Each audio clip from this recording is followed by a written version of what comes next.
თავისივე მოყვანილ მონაცემებში აქვთ აცდენა. აი თავისივე მონაცემები რო დავთვალოთ, ისეთი აცდენა აქვს ციფრებს შორის, რომ რომელიღაცა ციფრი აშკარად მოიტყვის. მაგალითად, 3.715.000 იყო მოსახლეობა 2014 წელს საქსტატის მოსახლეობის აღწერის იმ წლის მონაცემების მიხედვით, ასევე საქსტატის მონაცემების მიხედვით 10 წლის განმავლობაში ქვეყნიდან გავიდა 316.000 კაცი, საქართველოს მოქალაქე. ანუ 316.000 საქართველოს მოქალაქით მეტი გავიდა ქვეყნიდან, ვიდრე უკან დაბრუნა. ანუ ჯამურად 316.000-მა მოქალაქემ დატოვა საქართველოსი ქვეყანა.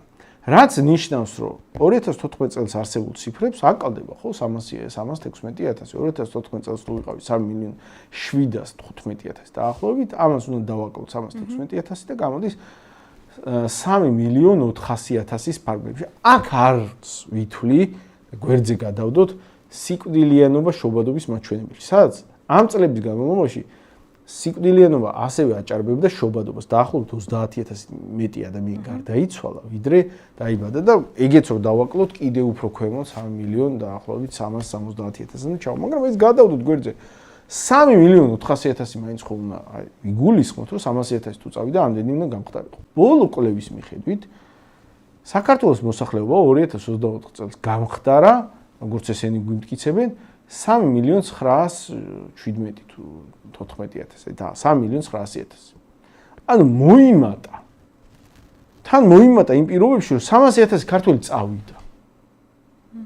და ვინ არის 500.000 ადამიანი, რომელიც აი არსაიდან გაჩნდა.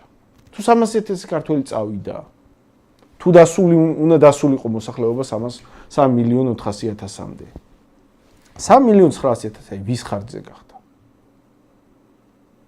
ან ტყუილია რომ 3.900.000 გახდა, მაშინ ამას გვატყუებენ. ან გვატყუებდნენ 2014 წელს რომ 3.700.000 იყო, ან გვატყუებენ იმ რაოდენო გასული ქართველების რაოდენობას. და რომელს შეიძლება გვატყუებდნენ, აი რომელი ვერსია, რომელიღაცა ციფრი აშკარად ტყუილი. რომელი ციფრი შეიძლება იყოს ტყუილი? რა ვიცი, მე ვარაუდობ, რომ ტყუილი შეიძლება იყოს ის ციფრი, რომელიც ამათ პოლიტიკურად არ აწყობს. აი პოლიტიკურად რომელი ციფრიც არ აწყობს, ის ვერსია შეიძლება იყოს ტყუილი. ეხლა მე აქ არ ვამტკიცებ, რომ მაინც და მაინც 500.000-ია უცხოელის რაოდენობა, არ ვიცით, მაინც მხოლოდ ვარაუდები შეგვიძლია, მაგრამ ის რომ საქსტატი საკუთარ ციფრებში ისეთ შეცდომებს ავლენს, რომ ციფრები ერთმანეთს არ ემთხვევა, ამიტომ ეს ციფრები არ იწვევს სანდოობას და ის რომ მათივე ციფრებით გამოდის, რომ უბრალოდ ლოგიკა გამოდის, რომ ბევრად მეტი უნდა იყოს ლოგიკურად მიგრანტი, ვიდრე 300.000, რასაც გვიდასტურებენ და ის რომ საქსტატს აწყობს მიგრანტების რაოდენობის და სახელმწიფოს აწყობს მიგრანტების რაოდენობის შემცირებულად წარმოადგენა, რომ პოლიტიკური დარტყმა არ მიიღონ, ეგ სახეზეა და რა ვიცი, უნდა ვივარაუდოთ, რომ ვშიშობ, რომ ყველაზე ლოგიკური ვერსია არის, რომ 300.000-ზე მეტია ამ ქვეყანაში მიგრანტების რაოდენობა, თან როგორც ჩანს მნიშვნელოვნად მეტი. ამ პირობებში ვიღაცა რო გამოდის და მე რაღაცა მე მგონია რომ აქ არ არის საფრთხეები, რა ვიცი. შეიძლება იმათკენ იყოს, რა ვიცი, არც ალაბარი არ ფიქრობს, რომ საფრთხე არის, ხო? ალაბარი არ ფიქრობს, რომ საფრთხე, იმიტომ რომ ალაბარ სხვა ინტერესები აქვს. ვიღაცა რო გამოდის და იძახის, რომ მე არ მგონია ამაში საფრთხეა, მე იმ ადამიანის კეთილსინდისიერებაში ძალიან მეპარება ეჭვი. იმ ადამიანის мотиваციაში მეპარება. მე მგონია რომ იმ ადამიანის ფეხებზე კიდია სინამდვილეში, აქ დემოგრაფიული ვითარება ნეგატიურისკენ თუ წავა და მისი სიმშვიდის მიზეზი სხვებთან შედარებით. მაგაში მდგომარეობს არა ინტერესებს, დიდი პრობლემა არა მისთვის.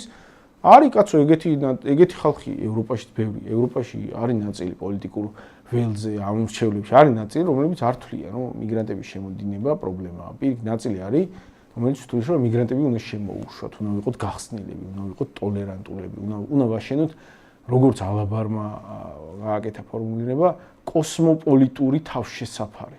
დაარჩენი მსოფლიოსთვის. სხვა შეხედულებების ხალხი არის. მაგალითად ტრამპმა ახლა გამოაცხადა, რომ ის კრძალავს ეს მესამე მსოფლიოს ქვეყნებიდან, ძირითადად ისლამური ქვეყნებიდან იმიგრაციას სრულად აჩერებს, იმიტომ რომ საფრთხეა. იმიტომ რომ ეს ხალხი შეუთავსებელია, ამ ხალხის იდეოლოგიური შინაარსი, პოზიცია შეუთავსებელია ჩვენ ქვეყანასთან. ისინი საფრთხეს წარმოადგენენ, ტყუილად არიან განწყობილები, მათგან ძალიან ბევრი. ერთი ესეთი პოზიცია არსებობს და მეორე პოზიცია არსებობს, რომ ჩვენ თავრობის მის მიმართ დობით აღჭურვილი ხალხის პოზიცია, რომ არა კაცო ეს რაღაც ქსენოფობია, ჩვენ ასეთი ქსენოფობები ვერ ვიქნებით, არ ვიცი რას აპირებენ ტრამპის ქსენოფობიურ პოლიტიკას ჩვენ იმით უპასუხებთ, რომ გაუხსნით საზღვრებს და კოსმოპოლიტურ თავშესაფარს აუშენებთ უცხოელებს. ეს არის მათი გეზი და ამ ორი გეზის мотиваცია უნდა დაინახოს ხალხმა. სიმშვიდით ვინც ლაპარაკობს, ეხლა რომ 300,000 მიგრანტია ქვეყანაში, სინამდვილე დადასტურებულად, სინამდვილე შეიძლება 500,000-იც იყოს. ტენდენცია ზრდის და მე პრობლემას ვერ ხედავ, ეგ ადამიანი უბრალოდ პრობლემას იმიტომ ვერ ხედავს, რომ არ არის პატრიოტი. ეგ ადამიანი არის არ ვიცი, პრობლემას ვერ არაბებისკენ არის. პრობლემას ვერ ხედავს არაბების შემოსავლას. პირადი დაინტერესება აქვს. ხო, მან პირადი დაინტერესება რო აქვს, ვიღაცა პატრიოტს პირადი დაინტერესება შეგვიძლია გქონდეს ჩვენ ნებისმიერს. შეიძლება გქონდეს. პირადი დაინტერესებას ყველა მოძებნის, მაგრამ თუ შენ პატრიოტი ხარ და мотиваცია გაქვს რომ ქვეყანა გადარჩეს, რაღაცა პირადი დაინტერესებაზე უარს იძახი, იმისთვის რომ ქვეყნის ინტერესი არ დაზიანდეს. ვიღაცა რო არ იძახის უარს, ესე იგი არაა პატრიოტი, ესე იგი არაბებზე გაიყიდა.